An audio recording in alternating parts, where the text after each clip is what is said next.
Levitation by Joseph Payne Brennan.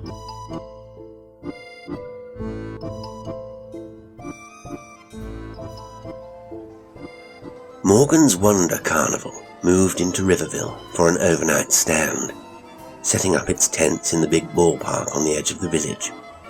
It was a warm evening in early October. By 7 o'clock, a sizable crowd had made its way to the scene of raucous amusement. The travelling show was neither large nor particularly impressive of its type, but its appearance was eagerly welcomed in Riverville, an isolated mountain community many miles from the motion picture houses, vaudeville theatres, and sports arenas situated in larger towns. The natives of Riverville did not demand sophisticated entertainment. Consequently, the inevitable fat lady, the tattooed man, and the monkey boy kept them chattering animatedly for many minutes at a time.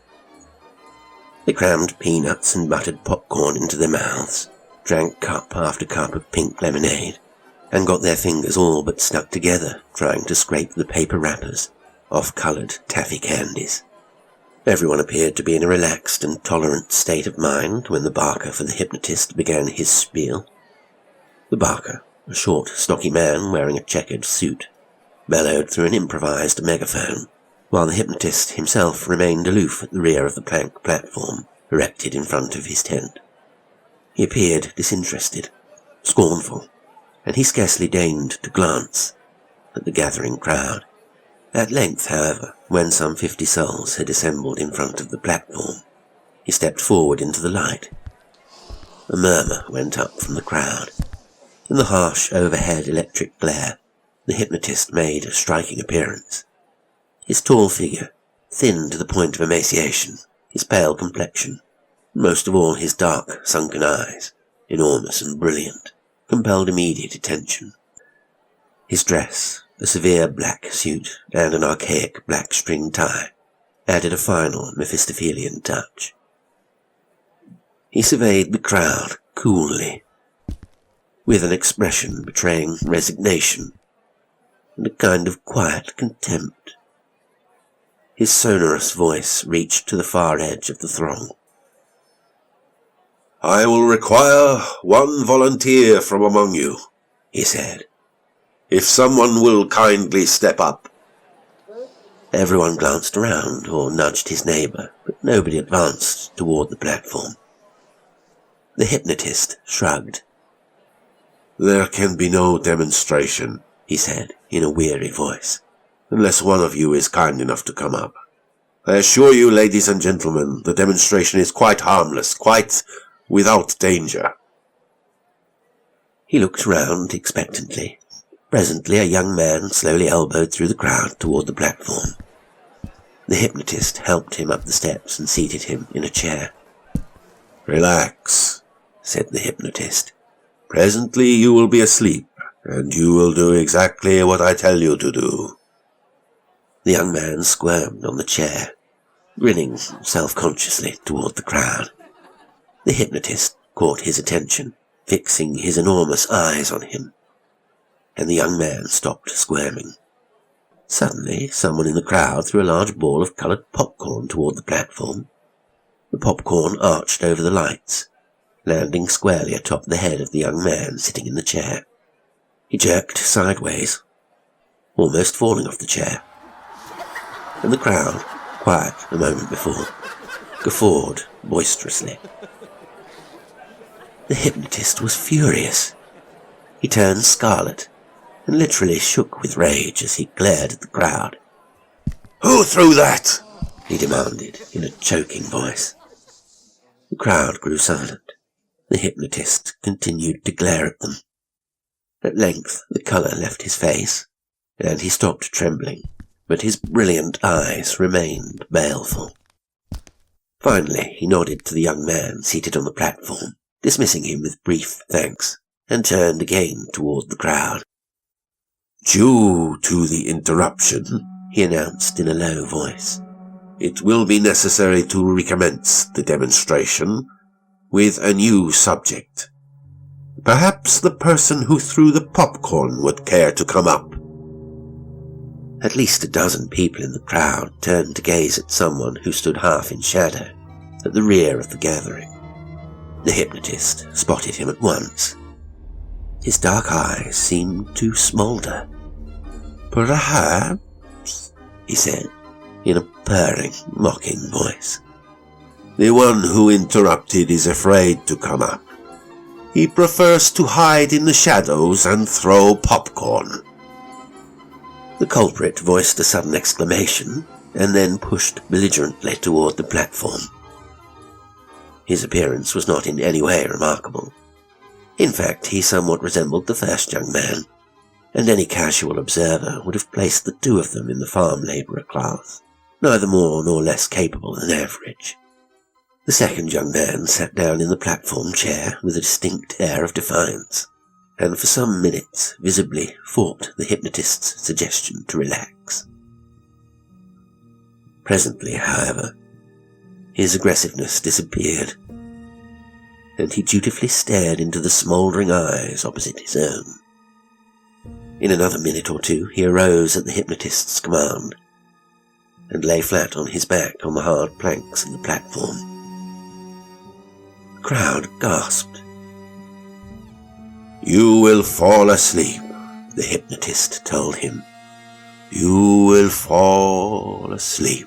You are falling asleep. You are asleep.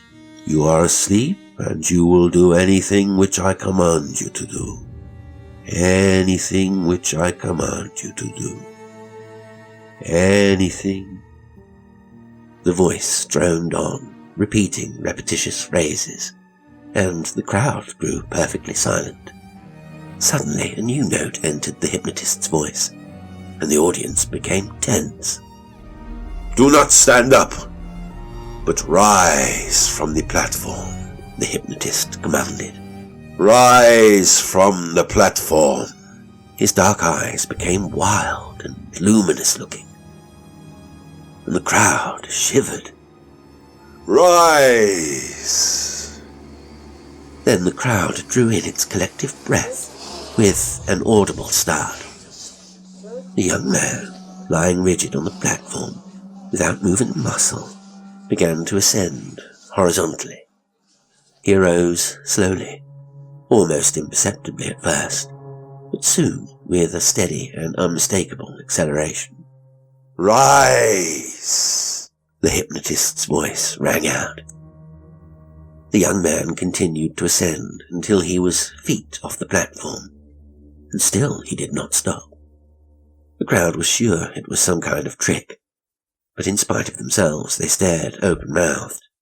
The young man appeared to be suspended and moving in mid-air without any possible means of physical support. Abruptly, the focus of the crowd's attention was shifted. The hypnotist clasped a hand to his chest, staggered, and crumpled to the platform. There were calls for a doctor. The barker in the checkered suit appeared out of the tent and bent over the motionless form. He felt for a pulse, shook his head, and straightened up. Someone offered a bottle of whiskey, but he merely shrugged. Suddenly, a woman in the crowd screamed. Everyone turned to look at her, and a second later followed the direction of her gaze. Immediately there were further cries, for the young man whom the hypnotist had put to sleep was still ascending. While the crowd's attention had been distracted by the fatal collapse of the hypnotist, he had continued to rise. He was now a good 7 feet above the platform, and moving inexorably upward. Even after the death of the hypnotist, he continued to obey the final ringing command: rise. The barker, eyes all but popping out of his head, made a frantic upward leap, but he was too short. His fingers barely brushed the moving figure above, and he fell heavily back to the platform. The rigid form of the young man continued to float upward, as if he were being hoisted by some kind of invisible pulley. Women began screaming hysterically. Men shouted, but no one knew what to do. A look of terror crept over the face of the barker as he stared up. Once he glanced wildly toward the sprawled shape of the hypnotist. "Calm down, Frank! Calm down!" the crowd shrieked. Stop! Frank, calm down! Stop! Frank! But the rigid form of Frank moved ever upward, up, until he was level with the top of the carnival tent, until he reached the height of the tallest trees, until he passed the trees, and moved on into the soft, moonlit sky of early October. Many in the crowd threw hands over horror-stricken faces and turned away. Those who continued to stare saw the floating form ascend into the sky until it was no more than a tiny speck, like a little cinder drifting far up near the moon. And then it disappeared altogether.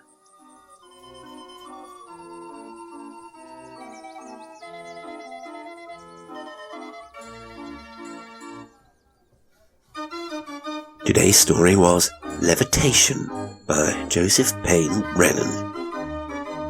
It was read by Jasper L'Estrange. Thank you once again for listening, and until next time, sweet dreams.